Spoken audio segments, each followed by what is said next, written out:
Programme में आपको खुशामदीद कहते हैं। मैं असदुल्ला खान हूँ। वज़ीर ख़ज़ाना इसहाक डार की सदर पाकिस्तान आरिफ अलवी साहब से मुलाकात हुई है। IMF की शराइत को पूरा करने के लिए और 200 अरब के नए टैक्सेस लगाने के लिए एक तरमीमी ऑर्डिनेंस तैयार किया गया। हुकूमत चाहती है कि सदर पाकिस्तान ये ऑर्डिनेंस जारी करें, लेकिन सदर पाकिस्तान ने ये ऑर्डिनेंस जारी करने से इनकार कर दिया और कहा कि बेहतर है कि ये मामला आप पार्लियामेंट के पास लेकर जाएं और वहाँ कानून साजी करें। अब एक तरफ तो हुकूमत फौरी तौर पर यह नफाज चाहती थी ताकि IMF की कंडीशंस को पूरा किया जाए और फौरी तौर पर जो 200 अरब रुपए के इजाफे टैक्सेस का नफाज करके पाकिस्तान की आमदन में इजाफा किया जाए। लेकिन दूसरी तरफ आज आलमी रेटिंग एजेंसी फिच ने पाकिस्तान की रेटिंग मजीद गिरा दी है। अब आलमी रेटिंग एजेंसी फिच जो है उसकी ताज़ा तरीन रिपोर्ट में कहा गया कि पाकिस्तान की जो रेटिंग है उसको CCC+ से CCC- कर दिया गया है। और आलमी रेटिंग एजेंसी फिच ने रिपोर्ट में कहा है कि पाकिस्तान के डिफॉल्ट करने या कर्ज की रीस्ट्रक्चरिंग के अमल के इम्कानात बढ़ रहे हैं। फिच रेटिंग की रिपोर्ट के मुताबिक पाकिस्तान के ज़र मुबादला के ज़खायर इंतहाई कम सतह पर पहुंच चुके हैं। इस रिपोर्ट में कहा गया है कि 3 फरवरी 2023 को स्टेट बैंक ऑफ पाकिस्तान के ज़र मुबादला के जो ज़खायर हैं उसकी मालियत सिर्फ 2.9 अरब डॉलर थी, जो कि 3 हफ्तों की इंपोर्ट के लिए भी कम है। जबकि इस फिच रेटिंग्स के मुताबिक अगस्त 2021 के अख्ताम पर स्टेट बैंक ऑफ पाकिस्तान के ज़र मुबादला के ज़खायर की मालियत 20 अरब डॉलर से भी ज़्यादा थी। फिच रेटिंग्स की रिपोर्ट के मुताबिक मुआशी सुसरवी और ज़्यादा महंगाई के दौरान IMF की शराइत समाजी और सियासी लिहाज से मुश्किल साबित होने का इम्कान है। मैं इसके साथ और भी कुछ इकनॉमिक इश्यूज जुड़े हुए हैं। इन तमाम चीज़ों पर बात करने के लिए हमारे साथ शब्बर जैदी साहब मौजूद है, माहिर मुआशियात। बहुत शुक्रिया शब्बर जैदी साहब। सर, सबसे पहले तो ये बताइए कि अब ऐसा क्या हुआ है? CCC+ पहले ही पाकिस्तान की इकोनॉमी के लिए खतरे की घंटी थी, अब इसको भी माइनस कर दिया गया है, CCC- हो गई है। अब ऐसा क्या हुआ है कि ये जो डाउनग्रेड किया गया है पाकिस्तान की रेटिंग को, कौन से इकोनॉमिक इंडिकेटर्स इसकी वजह बने? देखिए, जो पाकिस्तान में एक तो IMF का जो डेलीगेशन था वो एक कमिटमेंट हो जानी चाहिए थी और उस पर एक बातचीत फाइनलाइज हो जानी चाहिए थी, वो नहीं हुई है और उसकी वजह से काफ़ी अनसर्टेनिटीज आ गई हैं।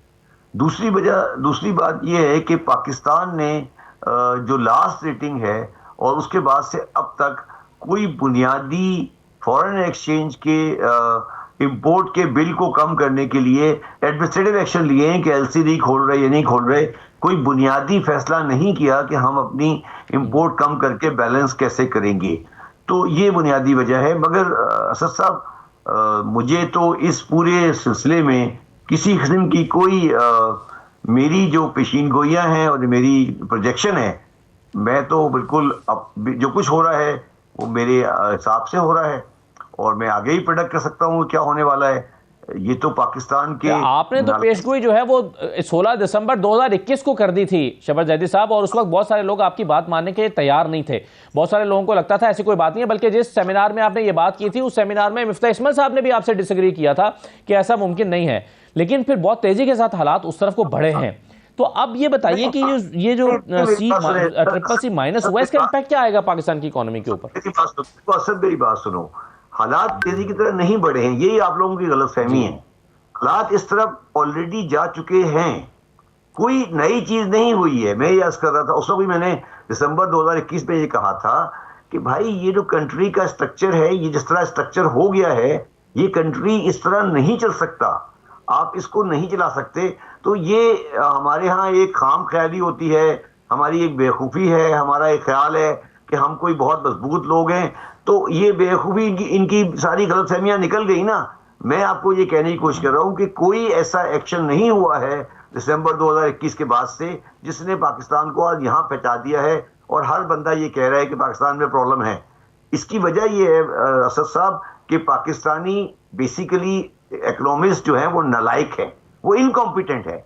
अगर इनकॉम्पिटेंट नहीं है तो वो मुनाफिक है, वो फेयर नहीं है, वो सच बात कहने को तैयार नहीं है, अच्छी अच्छी बातें कहने को तैयार है, वो सख्त बात कहने को तैयार नहीं है। ये कोई झूठ बोलना पेट्रियोटिज्म नहीं होता है। तो जो फिच ने एक बात की, आपने फिच की बात की, उन्होंने बड़ी इंटरेस्टिंग बात की है। उन्होंने ये नहीं कहा हम डिफॉल्ट की तरफ जा रहे हैं, उन्होंने ये कहा कि डिफॉल्ट भी हो सकता है और लोगों की रीस्ट्रक्चरिंग भी हो सकती है। ठीक है, आपने खुद बोला है ना, आपके सामने आपने कहा ये। तो मैं आज आपको ये प्रिडिक्ट कर रहा हूँ कि इंशाल्लाह ताला हमारी बहुत जल्दी लोन रिस्ट्रक्चरिंग हमें मिल जाएगी, और लोन रिस्ट्रक्चरिंग के बाद हमारे पास एक प्रोग्राम आ जाएगा जिसमें हम आगे बढ़ेंगे। उसको आप डिफॉल्ट कह लें, उसको आप लोन रिस्ट्रक्चरिंग कह लें, आप कुछ भी कह लें, पाकिस्तान अपने 130 बिलियन डॉलर का लोन अपनी अर्निंग से रीपे नहीं कर सकता उस मॉडल्स में जो आज है। तो ये एक रियलिटी है, इससे कोई बंदा अगर आंख छुपाना चाहेगा। शहबाज साहब, मैं आपका आज का आर्टिकल पढ़ रहा था जी, सही है। आपका जो आज का आर्टिकल है, जाहिर है आपने सॉल्यूशंस की तरफ भी बात की है उसमें आप ये जो आपने कहा कि IMF प्रोग्राम को मुकम्मल करें और फिर ट्रांसपेरेंसी के साथ अगले 5 साल का जो प्रोग्राम है उसको भी मुकम्मल करें, यानी आप इस प्रोग्राम को मुकम्मल करने के फौरन बाद अगले प्रोग्राम में जाएं IMF के साथ। तो आप क्या समझते हैं कि यहीं से आगाज होगा? इस वक्त जाहिर है बहुत कॉम्प्लिकेशन पाकिस्तान की इकोनॉमी में आ चुकी हैं, तो ये कॉम्प्लिकेटेड सिचुएशन को रिजॉल्व करने का आगाज आप समझते हैं यहीं से होगा कि IMF के पास जाएं और फिर अगला प्रोग्राम भी जो है वो उसको ट्रांसपेरेंसी के साथ मुकम्मल करें?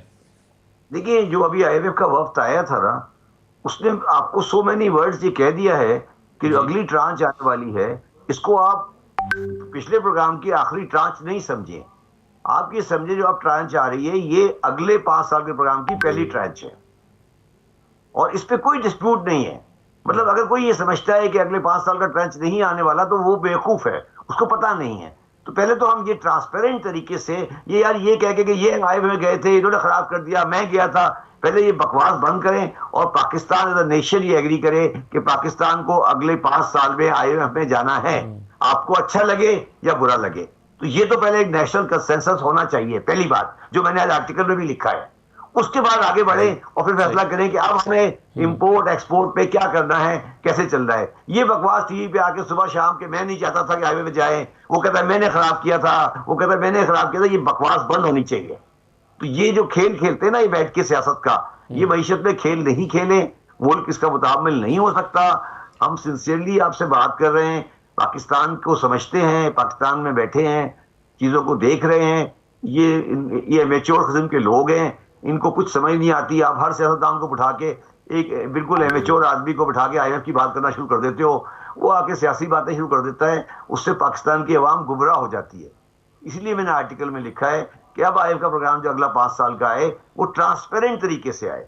ट्रांसपेरेंट का मतलब ये कि सबको बताओ कि इसमें क्या होगा, और ये कहेंगे हाँ सबने मिलकर किया, ये नहीं कहे कि मैंने किया है और ये मैंने उसने खराब कर दिया, मैं बड़ा अच्छा करता। डार साहब आए थे ना कि मैं जानता हूं IMF को डील करना, क्या डील कर दिया उन्होंने, समझ आ गई उनको। तो ये बातें बकवास बंद करें ना, मेरा ये कहना है, इस तरह की चीजें बात नहीं करें। लेटेस्ट सही है, बिल्कुल सही है। आप ये कह रहे हैं कि जी कि पॉलिटिकल कंसेंसस होना चाहिए, सब लोग आए और फिर इस मसले को बिल बैठकर हल करने की कोशिश करें। लेकिन आज जो हुआ है, सदर साहब ने जो इनकार किया कि वो ऑर्डिनेंस जारी नहीं करेंगे, आपके ख्याल में सही किया या ये भी पॉलिटिकल मूव है? यही होना चाहिए था या सही तजवीज़ कर रहे हैं सदर साहब क्या पार्लियामेंट के पास जाएं और वहां से कानून साजी करें? देखिए, मैं टेक्निकली कहूंगा तो सदर साहब ने सही किया है कि उन्होंने कहा, मगर ये भी सियासी अमली है, वो असेंबली में पास हो जाएगा, उसमें कौन सी ऐसी रॉकेट साइंस है। तो उन्होंने एक समझ ले कि गवर्नमेंट को एम्बेरस किया है और कुछ नहीं किया। मुझे नहीं ख्याल कि इस पर कोई फायदा हुआ है। ये भी सियासी खेल हुआ है ना जी। इसमें क्या हुआ है, क्या अपोजिशन जब पार्टी नहीं है, मुझे बताएं, जब अपोजिशन पार्टी नहीं है तो क्या होगा, वो टाइम निकल जाएगा, थोड़ा सा और टाइम लग जाएगा, उसमें वो प्रेजेंट होगा, उसकी स्टैंडिंग कमेटी में जाएगा, उसकी रिप्रेजेंटेशन होंगी, बस यही होगा ना, और क्या फर्क पड़ जाएगा। इससे ज्यादा तो नहीं होता ना, बिल आएगा, बिल आने के बाद उसकी टाइमिंग आ जाएंगी, इससे ज्यादा तो कुछ नहीं है ना।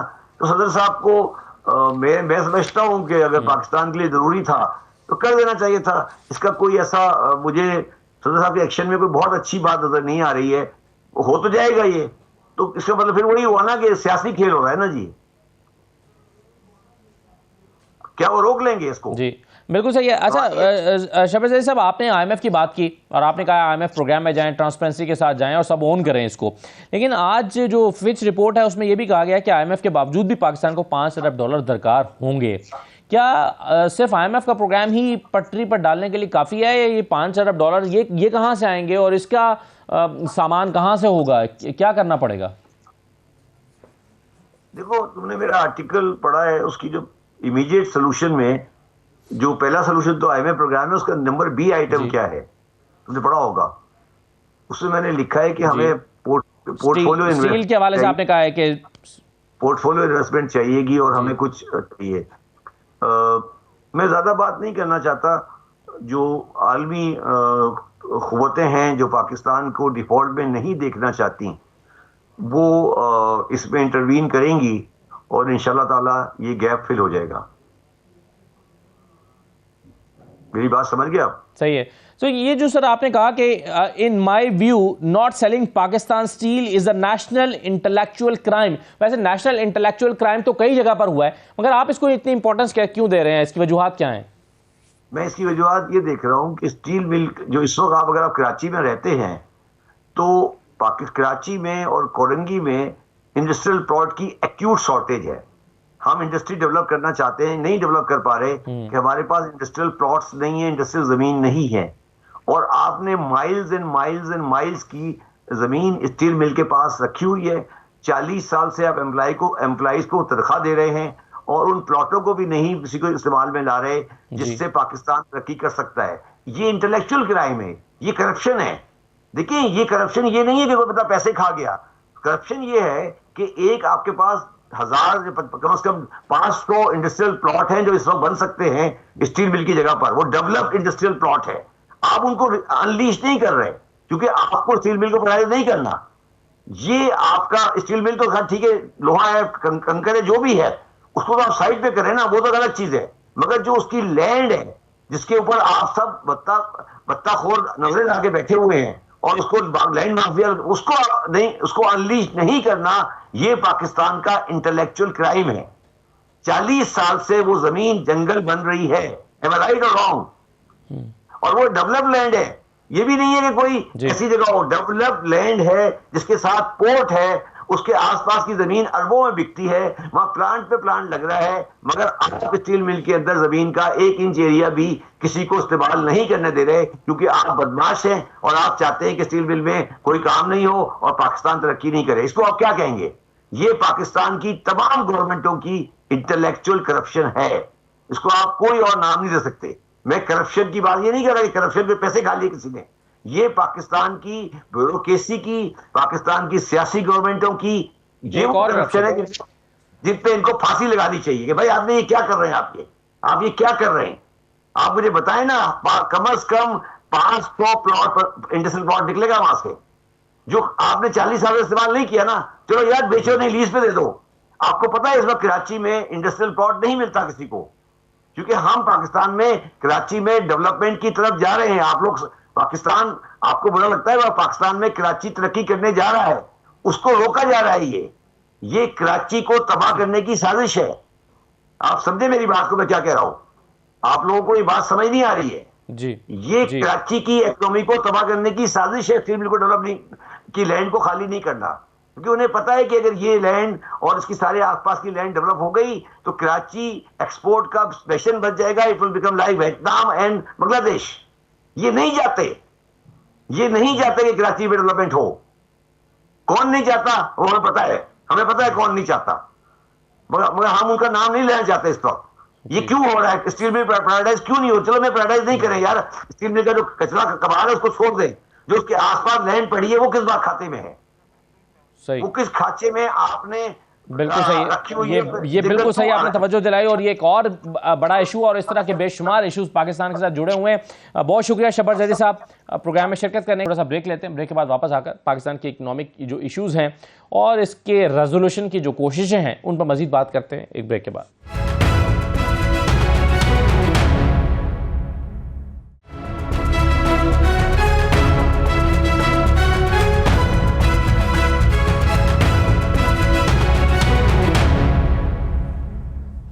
ब्रेक के बाद आपको दोबारा खुशामदीद कहते हैं। हमारे साथ तैमूर खान झगड़ा साहब मौजूद हैं, पाकिस्तान तहरीक इंसाफ के रहनुमा, साबिक वज़ीर ख़जाना। बहुत शुक्रिया तैमूर झगड़ा साहब। खुर्रम शहजाद साहब हमारे साथ मौजूद हैं। खुर्रम साहब बहुत शुक्रिया। खुर्रम साहब, ये आज जो फिच ने रेटिंग जारी की है CCC-, एक तो इसके मुहर्रिकात बताइए कि ये प्लस से माइनस में क्यों हुआ है? अगरचे प्लस भी कोई बहुत खुशाइन चीज़ नहीं थी, लेकिन माइनस तो और ही डिफ़ॉल्ट के शायद खतरात बढ़ गए हैं। और इसका इम्पैक्ट क्या आएगा इस रेटिंग के जारी होने से पाकिस्तान की इकॉनमी पे? जी थैंक यू वेरी मच। देखिए ये कोई नई चीज़ नहीं है। ऑलरेडी 2 क्रेडिट रेटिंग एजेंसीज ने हमारी जो रेटिंग्स थी वो भी डाउनग्रेड की थी और आउटलुक भी नेगेटिव था और अब जो है वो नेगेटिव का रेटिंग डाउनग्रेड करने के बाद जो है स्टेबलाइज कर दिया है। तो रेटिंग ये वाला डाउनग्रेड कोई बहुत ज़्यादा जो है वो कोई सरप्राइजिंग नहीं है, ये राइटिंग ऑन द वॉल है, क्योंकि आईएमएफ के साथ अभी तक कोई मामला तय नहीं पाए हैं, कोई प्रोग्राम में हम नहीं गए हैं। दूसरा ये कि हमारे रिजर्व जो है, मैं तो ये सोच रहा हूँ कि इतना लेट क्यों कर रही हैं रेटिंग एजेंसीज। हमारी प्रॉब्लम्स तो ऑलरेडी बहुत ज़्यादा जो है बढ़ चुकी हैं, तो लेट तो ये तो बहुत लेट डिसीजन है और ये तो राइटिंग ऑन द वॉल है। और इसका इम्पैक्ट ये होता है जो आपने पूछा, जो क्रेडिटर्स होते हैं और जो इन्वेस्टर्स होते हैं, सरमायाकार होते हैं, जो आपको जो है पैसा देते हैं, वो फॉरेन भी हों लोकल भी हों, खासकर फॉरेन जो क्रेडिटर्स होते हैं, वो आपके बॉन्ड्स को या आप अपकमिंग जो फंडिंग होती है उस पर वो फिर बहुत ज़्यादा कॉशियस हो जाते हैं और वो नहीं देते पैसा आपको जब तक आप कोई जो स्टेबलाइज अपने आप को नहीं कर लेते थ्रू इधर आईएमएफ प्रोग्राम और कहीं से फंडिंग आपको अरेंज नहीं हो जाती। तो ये तो आपके लिए ऑफकोर्स एक और नेगेटिव ऐड हो गया डेफिनेटली, और ये राइटिंग ऑन द वॉल था। तो आईएमएफ का प्रोग्राम में जाने से ये जो हमारे मुज़ाकरात चल रहे हैं और ये तकरीबन अब तय पा गया है, तो उसके बाद ये रिवर्ट हो सकता है मामला? देखिए, रिवर्ट होते हुए टाइम लगेगा, क्योंकि इसमें होता ये है कि आपका एक ओवर द पीरियड जो है वो डिक्लाइन आता है और एजेंसीज, रेटिंग एजेंसीज जो होती हैं ये ऑब्जर्व कर रही होती हैं कि आपकी जो वापस देने की सलाहियत है अपने कर्ज को, वो कितनी ज़्यादा नीचे जा रही है या ऊपर जा रही है, और वो ओवर द पीरियड बिल्ड होती है और ओवर द पीरियड डिटेरियोरेट होती है।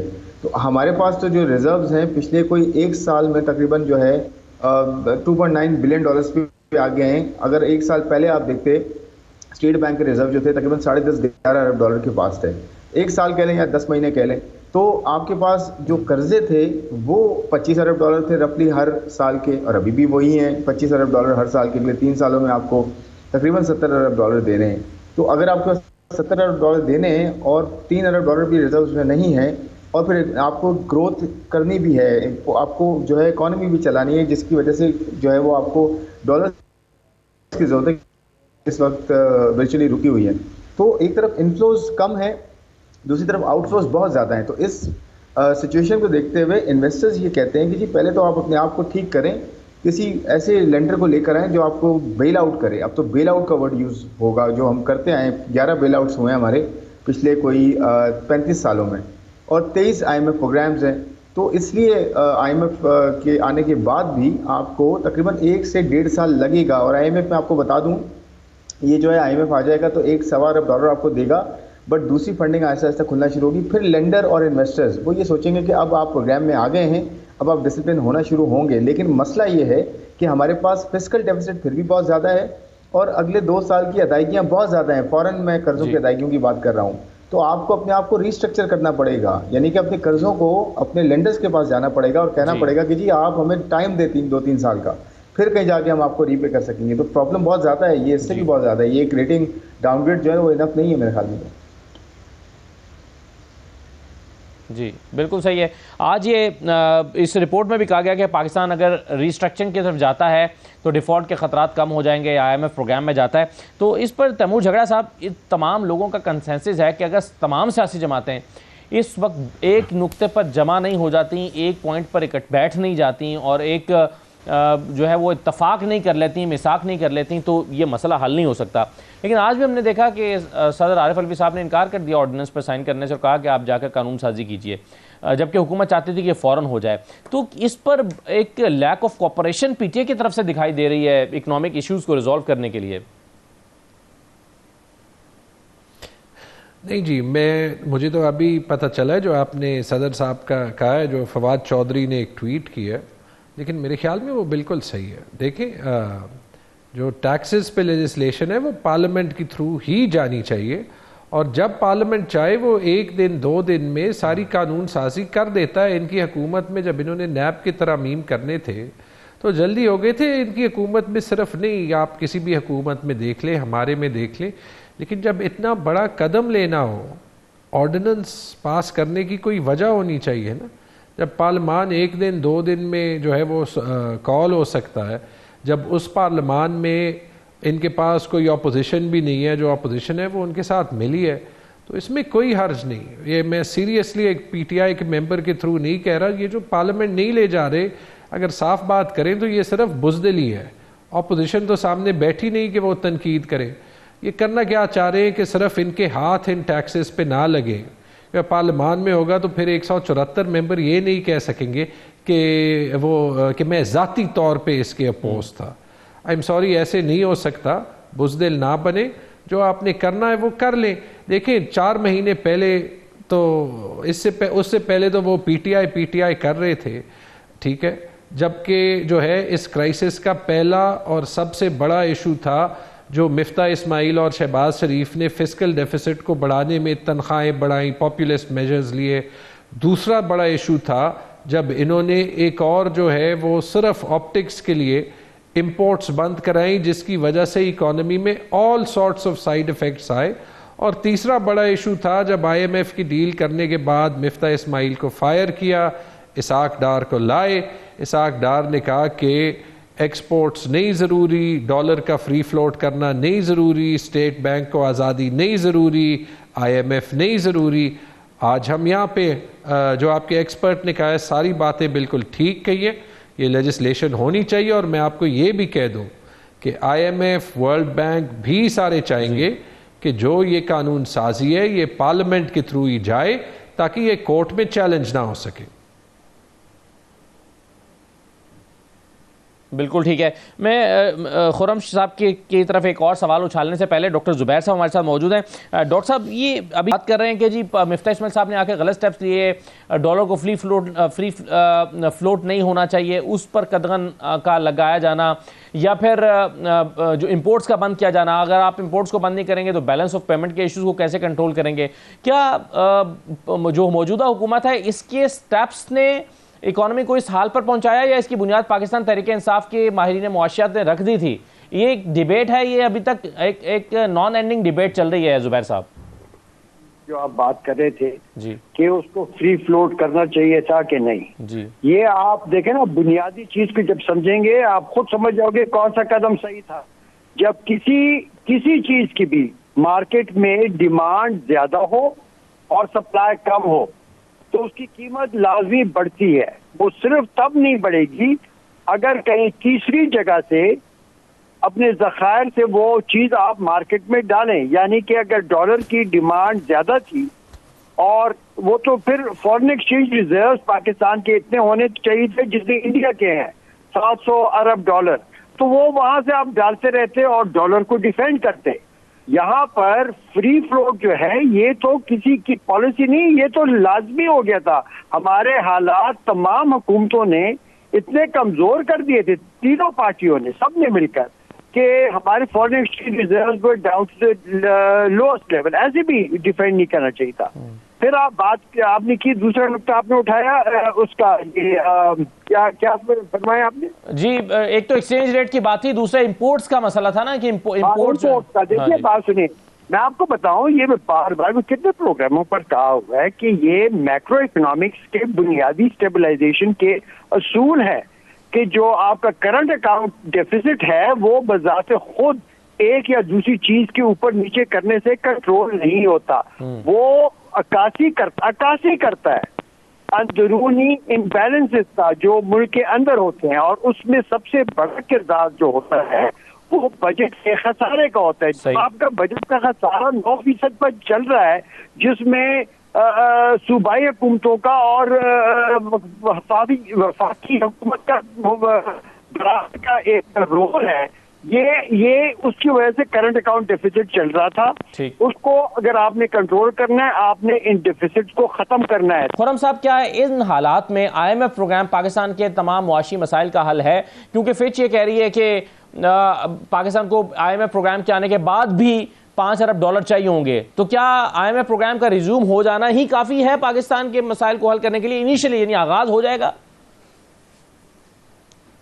जी देखिए, अगर आपने मेरा पहला पॉइंट सुना तो मैंने उसमें यही कहा था कि IMF आपको इनिशियल एंट्री दे देगा बैक इनटू द सिस्टम, जो आपका लेंडिंग का और इंटरनेशनल इन्वेस्टर आपको जो है वो आपकी तरफ आना शुरू होता है, तो वो आपको एटलीस्ट एक दोबारा से एंट्री दे देगा। लेकिन IMF जो है वो आपको आपके सारे मसले हल नहीं कर सकता। आपको अपने मसले खुद हल करने होंगे, क्योंकि 23 प्रोग्राम्स वो आपको दे चुका है ना, और आपने अपने मसले हल नहीं किए। तो 23 प्रोग्राम के बाद ऐसा कैसे हो सकता है कि 24वां प्रोग्राम हो या एटलीस्ट ये 23वां प्रोग्राम कंटिन्यू करे और आप मसले हल कर लें? मसले कहाँ हैं? मसले आपकी गवर्नेंस में हैं, मसले आपके फिजिकल डेफिसिट में हैं। फिजिकल डेफिसिट में अपने खर्चों को कम करना है, क्योंकि प्रॉब्लम क्या हुई है, देखिए प्रॉब्लम ये है कि हम जो आसान फैसले हैं वो क्या हैं? वो ये हैं कि आप करेंसी को डीवैल्यू करते हैं, आप एनर्जी प्राइसेस बढ़ाते हैं और एग्जिस्टिंग टैक्स पर टैक्स लगा देते हैं। तो ये तो बड़े आसान फैसले हैं और उन्हीं से आप समझते हैं कि जी सब कुछ आ जाएगा। फिर इंटरेस्ट रेट्स भी बढ़ा देते हैं, टैक्सेस बढ़ाते हैं, कॉस्ट ऑफ डूइंग बिजनेस बढ़ती है, तो इकोनॉमी चोक हो जाती है। प्रॉब्लम ये है, जो जड़ है जो इन सब बीमारियों की, वो फिजिकल डेफिसिट है। अपने खर्चे आप कम करें।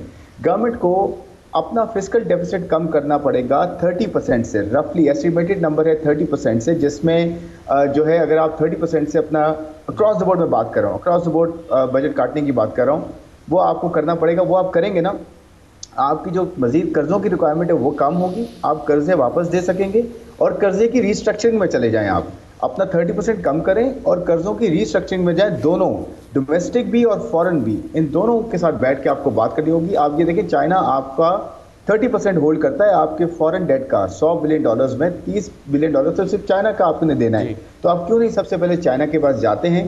और मैं आपको ये बता दूं, आपने बड़ी अच्छी वो बात की है कंसेंसस की। कंसेंसस आपको ना 3-4 चीज़ों पे करना होगा, इसके अलावा कोई चारा नहीं है। कोई पार्टी, पॉलिटिकल पार्टी, कोई स्टेक होल्डर अकेला नहीं कर सकेगा, क्योंकि जो जितनी पार्टियां पीछे आई हैं, चाहे वो मिलिट्री गवर्नमेंट हो, नॉन मिलिट्री गवर्नमेंट्स हो, पॉलिटिकल गवर्नमेंट्स हो, इन सब ने रिफॉर्म्स नहीं किए।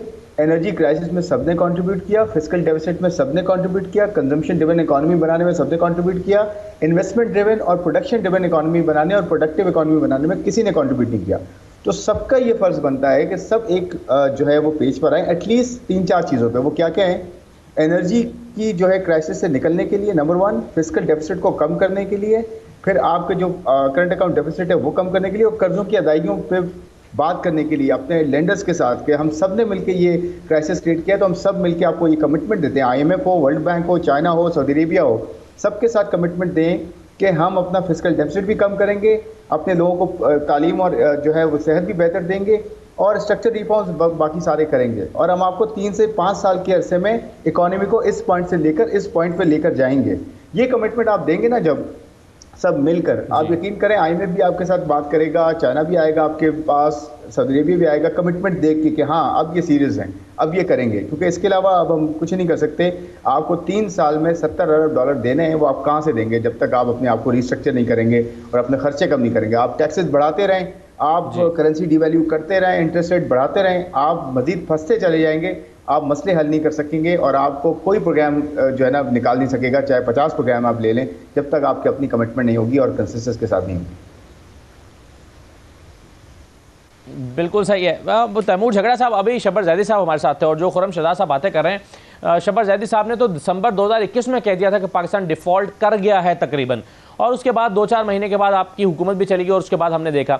ये सवाल ये है कि उस वक्त भी माहिरीन मुआशरत के पास एक ग्राउंड मौजूद थी कि हालात अच्छे नहीं हैं और सही समत में नहीं जा रहे हैं, और आज तो सूरत हाल खैर बहुत ही बुरी हो गई। लेकिन ये बताइए कि अगर आपने वाकई इतनी अच्छी इमारत बिल्ड की थी इकोनॉमी की, तो ये आपके जाते ही धड़ाम से गिर क्यों गई? अगर ये इतनी स्ट्रांग और अच्छी बुनियाद पर खड़ी की गई इमारत थी जैसे कि आप दावा करते हैं, तो आखिर क्या हुआ कि आपके जाते ही जो है ये सारी इकोनॉमी जो है वो अचानक बैठ गई? और फिर खुर्रम साहब कह रहे हैं कि फिजिकल डेफिसिट में आपने कम करने में किरदार अदा नहीं किया, एनर्जी लॉसेस को कम करने में किरदार अदा नहीं किया। मेरे ख्याल में किया भी। मेरे ख्याल में इम्प्रूवमेंट की हमेशा गुंजाइश होती है, क्योंकि पाकिस्तान के मसले जो हैं वो बड़े गहरे हैं।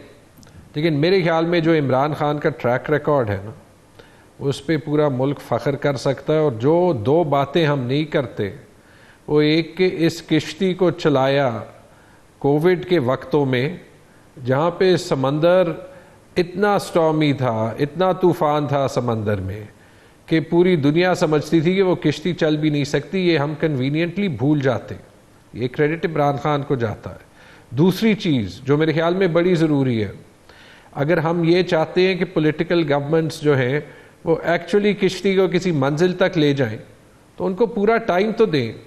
आपका ये सवाल मेरे से करना तब बनता था जब खान साहब को 5 साल दिए होते, जो हमारे स्टेट बैंक के नंबर 2 थे, का नाम मैं भूल गया अभी, उन्होंने 2-3 बड़े अच्छे आर्टिकल्स लिखे। हम शायद हर चीज़ से ना अग्री करें, लेकिन उन्होंने ये लिखा कि 3 साल इमरान खान ने बड़े मुश्किल फ़ैसले लिए ना, और जो इमरान खान को मैं जानता हूँ वो कभी मुश्किल फ़ैसले लेने से नहीं घबराते, लेकिन जब बीच में कंस्पिरेसीज आ जाती हैं, जब बीच में जो है वो ये क्लियर हो जाता है कि आपके हुकूमत को हटाया जा रहा है, तो फिर वो जब पूरे मुल्क वॉलेटाइल होता है तो उसका इम्पैक्ट इकोनॉमी पे होता है। मैं 2-3 बातें इसके अलावा कहना चाहूँगा जो कही गई, खुर्रम शहजाद साहब ने कही। नुस्खे उन्होंने सारे ठीक दिए। मैं एक टेक्नोक्रेट बैकग्राउंड से आया हूँ। जो सबसे मुश्किल काम होता है वो होता है थियोरी को प्रैक्टिस में बदलना। आपने बैलेंस ऑफ पेमेंट्स ठीक करनी है, आपने एक्सपोर्ट ज़्यादा करने हैं, उसके लिए इन्वेस्टमेंट चाहिए। इन्वेस्टमेंट तब तक आ ही नहीं सकती जब तक कंसिस्टेंसी ऑफ पॉलिसी नहीं होगी, जब तक आप रेड टेप कम नहीं करते। वो कम ही नहीं हो सकती जब आज आपने एक और जो है वो साइकिल शुरू कर दिया है विंडिक्टिव केसेस का, जो पिछली बार जो ब्यूरोक्रेट्स 10 में से 1 काम करना जो है वो अभी भी कर रहे थे, अभी वो भी नहीं करेंगे। इमरान खान को नुकसान पहुंचाने में पाकिस्तान को तो नुकसान ना पहुंचाए ना। फिस्कल डेफिसिट की आप बात करते हैं, बिल्कुल ये मैं एग्री करता हूं, बड़े मुश्किल स्टेप्स लेने। फिस्कल डेफिसिट अगर आपने रेवेन्यू ज़्यादा करना है तो वो एक बात है, उसके लिए भी वफाक और सूबों ने बैठना है साथ। अगर आपने अखराजात कम करने हैं, 2 चीज़ों पे काम करना है, क्योंकि ये कहना आसान है। एक है तनख्वाहों के निज़ाम को ठीक करने का, दूसरा है पेंशन के निज़ाम को ठीक करने का। ठीक, हमने खैबर पुख्तूनख्वा में अकेले किया, I don't know Khurram Shahzad साहब को पता है या नहीं पता, और इमरान खान ने अलाउ किया है। कोई और लीडर इतना अनपॉपुलर रिफॉर्म करने ना देता जो कि मुल्क के फायदे में है।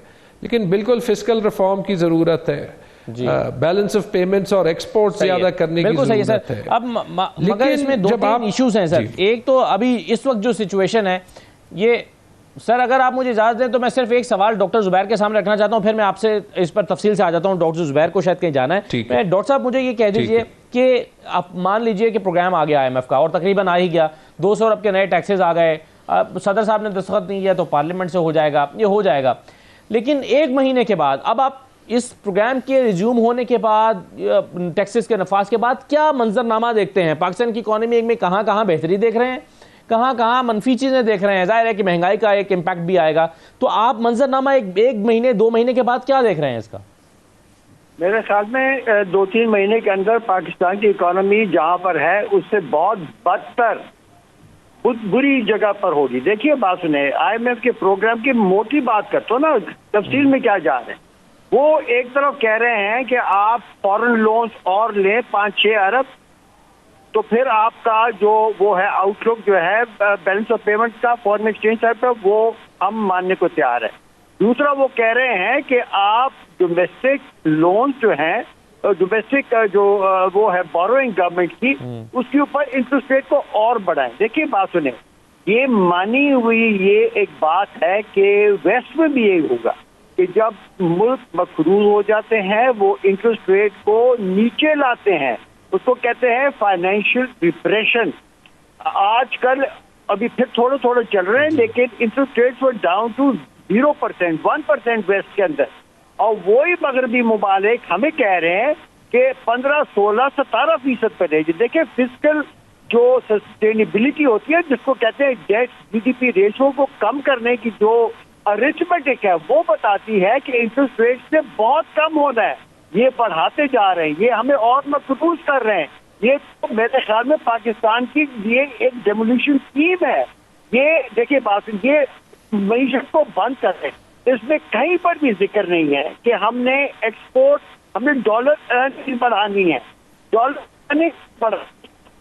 यहाँ पर सिर्फ कर्जे लेने की बात हो रही है कि इससे कर्जा लो तो दो, वहां से लो वहां पर दो।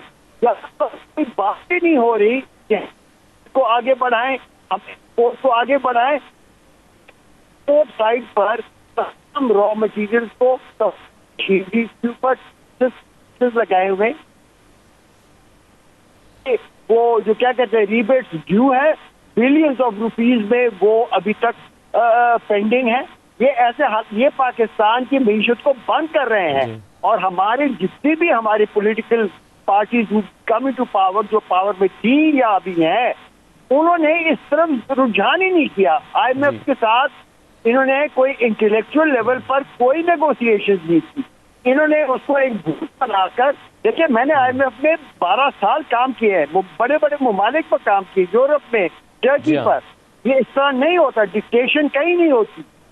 वो देखिए उनकी एक बुनियादी बात है जो उन्होंने कही अपनी, जब यहाँ से टीम गई थी, कि जो अंदरूनी और बैरूनी खसारे हैं वो खत्म करने हैं, इसमें किसी को इसके साथ इख्तलाफ नहीं होना चाहिए। बात यह है कि उनको किस तरीके से कम करना है। आपने मईशत को आगे बढ़ाना है, ये नहीं कि मईशत को बंद कर दें, इम्पोर्ट्स बंद कर दें। ये ऐसी अहमकाना बातें हैं। और डॉलर को रोक लेना, जिस हमारे कम रिजर्व में अभी इरफान जान साहब के वक्त में जो हमारी रिजर्व और भी गिरी है, मैं कहता हूँ these are economic crimes against the country. ये ऐसे हालात हैं, और अभी जो इंटरेस्ट रेट है उसको और बढ़ाने की बात हो रही है। बहुत सख्त लफ्ज़ का इस्तेमाल आपने किया, लेकिन अनफॉर्चुनेटली सूरत हाल इस वक्त ऐसी हो रही है, और फिर पॉलिसीज़ जो हैं वो मजीद पाकिस्तान के लिए ख़तरनाक है, जो इकोनॉमिक पॉलिसीज़ ली जा रही हैं। छोटा सा ब्रेक लेते हैं, ब्रेक के बाद वापस आते हैं। तैमूर खान झगड़ा साहब के सामने मैं 2-3 चीज़ें रखता हूँ कि आखिर पॉलिटिकल कंसेंसस क्यों डेवलप नहीं हो पा रहा, और ये किस कदर ज़रूरी है, और क्या इसके बगैर जो है वो मसला हल हो सकता है। ब्रेक के बाद वापस आते हैं।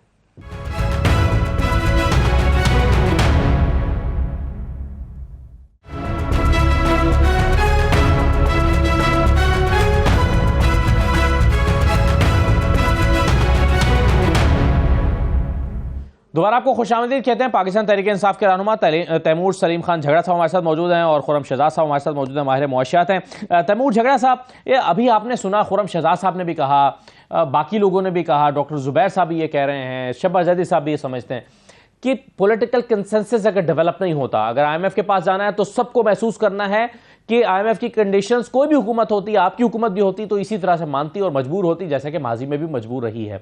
और इसके बगैर पाकिस्तान की इकॉनमी आगे नहीं बढ़ सकती, ये इस वक्त पाकिस्तान की ज़रूरत है। तो इस पर कम से कम सियासत नहीं होनी चाहिए, और उसका हल सिर्फ एक ही है कि आप एक प्लेटफॉर्म पर बैठें और लोगों को पता चले कि तमाम सियासी जमातें जो हैं वो इससे मुत्तफिक हैं, इस पॉलिसी से। ये कितना मुश्किल काम है झगड़ा साहब? पाकिस्तान की सारी पार्टियां सिवाय एक तो एक तरफ पे हैं, एक तरफ पे अगर आपने काम करना होता है तो आप कर लेते हैं। मैं जब खैबर पख्तूनख्वा में पेंशन का निज़ाम ठीक कर रहा था तो कंसेंसस का वेट नहीं किया, एक ज़रूरी काम है वो किया। जब कोविड में खान साहब जो है वो इकॉनमी खोल रहे थे, जब वो लॉकडाउन्स के बजाय स्मार्ट लॉकडाउन्स पे जा रहे थे, तो कंसेंसस का वेट नहीं किया। उस वक्त सारी अपोजिशन तनकीद कर रही थी, वो उन्होंने जो उनको ख्याल में ठीक था वो किया, और उसका फ़ायदा पाकिस्तान में हुआ। कंसेंसस डेवलप करने की कोशिश बिल्कुल करनी चाहिए, हमेशा करनी चाहिए। दुनिया की कोई जमहूरियत कह दें जिसमें गवर्नमेंट और अपोजिशन एक दूसरे पर तनकीद नहीं करेंगे। आपको जब मुश्किल फ़ैसले लेने होते हैं तो बहादुर लीडर्स, बहादुर हुकूमतें वो लेती हैं। पाकिस्तान का मसला, PDM का ख़ास तौर पे मसला ये है कि इनके सारे लीडर्स उन रिवायती सियासत का प्रोडक्ट हैं जहाँ पे ये मुल्क को समझते हैं एक ऐसे टूल, एक इंस्ट्रूमेंट के तौर पे जिससे उन्होंने ज़ाती फ़ायदा लेना है। वो लोग जो इस मकसद से सियासत कर सकते हैं, उनमें वो जुर्रत नहीं हो सकती कि वो फैसला लें जिन पे वो तनकीद भी बर्दाश्त करें, लेकिन जो पाकिस्तान के लिए अच्छा हो, अगर ठीक हो, अगर ये कर सकते तो यही चीज़ें 4-5 महीने पहले करते, क्योंकि हुकूमत की रिस्पॉन्सिबिलिटी इन्होंने संभाली थी ना, साजिश के तहत ही संभाली थी, लेकिन संभाली तो थी। उसके बाद ये उनका प्रॉब्लम बन जाता है। सही है, बिल्कुल ठीक है। लेकिन खुर्रम शहजाद साहब, अब ये तो एक बिल्कुल डिफरेंट पॉइंट ऑफ व्यू है। झगड़ा साहब ये समझते हैं कि कंसेंसस होना ज़रूरी नहीं है, और दूसरी बात यह है कि इस वक्त जो सियासी जमातें, अगर वो 13 और 14 सियासी जमातें एक प्लेटफॉर्म पर बैठी हैं और उन सब में कंसेंसस है, तो एक जमात का अगर कंसेंसस नहीं भी है तो इससे क्या फ़र्क पड़ता है? तो क्या वाकई ये आर्गूमेंट है इस वक्त हुकूमत के पास ही कंसेंसस डेवलप नहीं हो रहा है, इसलिए मसाइल हल नहीं हो रहे? देखिए, प्रिंसिपली बात ठीक है कि आपका हर पार्टी का अपना एक मंशूर होता है और हर पार्टी उस मंशूर के हिसाब से जो है वो अपना वोट बैंक क्रिएट करती है और उस पर वोट लेती है। अदरवाइज़ अगर सबका मंशूर सेम हो जाएगा तो फिर कोई एक पार्टी किस तरह से आगे आएगी? कोई सोशलिस्ट भी हो सकती है, कोई कैपिटलिस्ट हो सकती है, कोई इन दोनों के बीच का एक जो है फॉर्मूला लेके चल सकती है। तो ये बात बिल्कुल ठीक है कि हर पार्टी का अपना एक मैंडेट है, अपना एक मंशूर भी है और उस हिसाब से वो चलती है और उस हिसाब से अट्रैक्ट करती है अपने वोटर्स को कि उसके पास क्या नहीं है जो दूसरी पार्टी दे रही है वो ये देना चाहती है। तो देखिए, ये बात प्रिंसिपली ठीक है, लेकिन दूसरी बात क्या है? दूसरी बात ये है कि बेयर मिनिमम लेवल पे हर पार्टी ये चाहती है ना कि उसका वोटर उसको एजुकेशन दे, उसको 2 वक्त की रोटी मिले, उसको एम्प्लॉयमेंट मिले, उसको हेल्थ मिले। ये बेसिक एजेंडा तो कहीं ना कहीं तय हो सकता है ना कि बेसिक चीज़ एटलीस्ट एक बेयर मिनिमम लेवल पे कहीं पे तय हो जाए। क्योंकि तैमूर साहब ने एक और बात अच्छी की बड़ी कि इस मुल्क में कंटिन्यूटी का बड़ा प्रॉब्लम है। बहुत बड़ा पॉइंट है ये कि कंटिन्यूटी, अगर कंटिन्यूटी हो तो ये सारे प्रॉब्लम्स आप खुद जो है वो आइडेंटिफाई भी हों और ख़ुद जो है वो न्यूट्रलाइज भी हों और वोटर खुद देखेगा कि कंटिन्यूसली अगर कोई लीडर परफॉर्म नहीं कर रहा तो डेफिनेटली वो वोट देगा दूसरे लीडर को जो उसके लिए बेहतर होगा। तो कंटिन्यूटी का वर्ड बहुत ज़बरदस्त है, इसको अगर हम फॉलो करें, पॉलिसी कंसिस्टेंसी और पॉलिटिकल स्टेबिलिटी जो कंटिन्यूटी होती है ये बड़ा इंपॉर्टेंट है मुल्क, किसी भी मुल्क के लिए। अब थर्ड पॉइंट में इनका एक और ये था कि जो है जो वोट जो है उस हिसाब से मिलना चाहिए। तो मैं सिर्फ ये कहना चाहूँगा कि बेयर मिनिमम पे अगर कंसेंसस हो, पूरी दुनिया में ऐसा नहीं होता, लेकिन पाकिस्तान जैसा भी तो कोई और मुल्क नहीं है जहाँ पे गवर्नेंस उस तरह से नहीं होती। कंटिन्यूसली 23 प्रोग्राम लेके गए हम और दुनिया के सबसे ज़्यादा प्रोग्राम्स IMF के कर चुके हैं। तो डेस्परेट सिचुएशन भी तो है और डेस्परेट मेजर्स भी होंगे, इसलिए हमें थोड़ा आउट ऑफ द बॉक्स सोचना पड़ेगा। ये नहीं हो सकता कि दुनिया में अगर नहीं हो रहा तो हम भी नहीं कर सकते, हमें करना पड़ेगा क्योंकि हमारी सिचुएशन ऐसी है। तो मेरी ये बस एक हम्बल टेक थी 3-4 पॉइंट्स। और बाय द वे इन्होंने पेंशन का काम बहुत जबरदस्त किया, जिसे हमें रेप्लिकेट करना चाहिए फेडरल में। मैं ये लास्ट पॉइंट कहना चाहूँगा इनका कि इनका जो पेंशन का इन्होंने जो इनिशिएटिव लिया वहाँ पे, ये बहुत बड़ा इनिशिएटिव था और इन्होंने खुद किया। और ये एक आउटसाइडर हैं जो कि इन्होंने जो है यहाँ पे आके ये काम शुरू किया और KPK में इम्प्लीमेंट किया। मेरे ख्याल में फेडरल में इसको रेप्लिकेट करना चाहिए। और 1 ट्रिलियन की जो पेंशन है हमारी, उसको, ये तो एक टिकिंग बॉम्ब है फेडरल का। मगर इलेक्शन ईयर है ना सर मसला ये है कि इलेक्शन ईयर है, अभी तो शायद नई हुकूमत आएगी तो वही कोई कदम उठा सकेगी इस तरह का। लेकिन एक चीज़ खुर्रम साहब ये बता दीजिए कि अभी डॉक्टर जुबैर साहब ये कह रहे थे कि IMF के प्रोग्राम के आने के बाद भी अगले 3 महीने में वो देखते हैं कि सूरत हाल पाकिस्तान की मज़ीद बदतर हो जाएगी और चीज़ें ठीक नहीं होंगी। और फिर बहुत सारे लोग तो 200 अरब के नए टैक्सेस और महंगाई के तूफान से भी डरे हुए हैं। तो चीज़ें IMF के प्रोग्राम आने के बाद क्या ख़राब होने जा रही हैं, ठीक होने जा रही हैं? आप इत्तफाक करेंगे डॉक्टर जुबैर साहब से कि बदतर हो जाएगी सिचुएशन? अच्छा देखिए, ये डिपेंड करता है कि 2 हिस्से हैं सॉल्यूशंस के, 2 हिस्से हैं। एक तो जैसे मैंने कहा कि IMF के पास तो आपको अब जाना ही है ना, आपने इतनी देर कर दी है ऑलरेडी कि आपके पास कोई और रास्ता नहीं है। IMF के पास आप गए, उसने आपसे कहा प्रायर एक्शंस लें आप, जिसमें आपकी गैस की कीमतें हैं, बिजली की कीमतें हैं, पेट्रोल की कीमतें हैं, टैक्सेस हैं, इंटरेस्ट रेट्स हैं, करेंसी की जो है वो कदर में कमी है, ये सब चीज़ें तो आपने करनी है।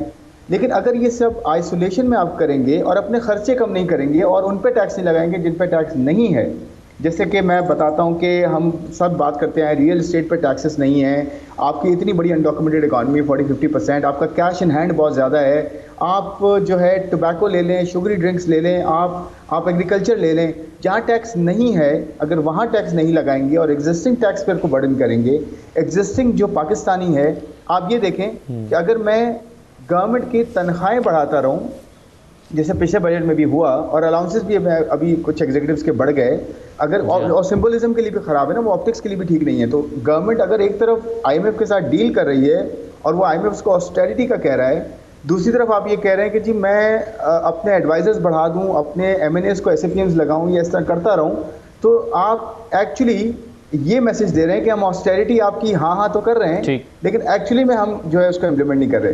तो प्रॉब्लम ये है कि गवर्नमेंट जो भी जिसकी भी गवर्नमेंट जिसकी भी हो, अगर वो बैठ के अपने फिस्कल पे बैठा हुआ है और अपने एक्सपेंडिचर्स को कम नहीं कर रहा, दिखाने के लिए भी नहीं कम कर रहा और इंटरवीन कर रहा है मार्केट्स में और सारा बर्डन आवाम पे डालेगा, तो डेफिनेटली वो होगा जो वो हाल होगा जो हम एक्सपेक्ट कर रहे हैं। अगर ये नहीं होगा, अगर अपने बिल्कुल सही है। अब झगड़ा साहब, अब मसला जी ठीक है, बिल्कुल सही है सर। अब झगड़ा साहब, अब मसला ये है कि IMF के प्रोग्राम में तो जा रही है हुकूमत, तो जाना है और ये नहीं बल्कि ये तो मुकम्मल करने के बाद नए प्रोग्राम में भी जाना है 5 साल के लिए, जी तकरीबन ये भी तय है। अगर फर्ज कीजिए आज इलेक्शन होते हैं, आपकी हुकूमत आ जाती है, तो आप भी यही करेंगे और वही नए टैक्सेस लगाएंगे आईएमएफ की कंडीशंस को पूरा करने के लिए, बिजली महंगी करेंगे, गैस महंगी करेंगे, सब्सिडीज विदड्रॉ करेंगे। तो हम पिछले 5 साल में हमने हासिल क्या किया, वहीं के वहीं खड़े हैं। और आप हो या पीएमएलएन की हुकूमत आए या किसी और सियासी जमात की आए, करेंगे तो वही ऑप्शन तो कोई है नहीं पाकिस्तान की इकोनॉमी के लिए इस वक्त, या कुछ मुख्तलिफ है? ये बिल्कुल सही है कि ज़्यादातर चांस यही है कि हमें आईएमएफ के पास दोबारा जाना होगा। मिनिमम कंसेंसस की खुरम साहब ने बात की। मैं ये ज़रूर कहूँगा कि आप देख लें कि पीटीआई के किसी भी लीडर ने जो इकॉनमी को समझता है उसने आईएमएफ जाने पे तनकीद नहीं की।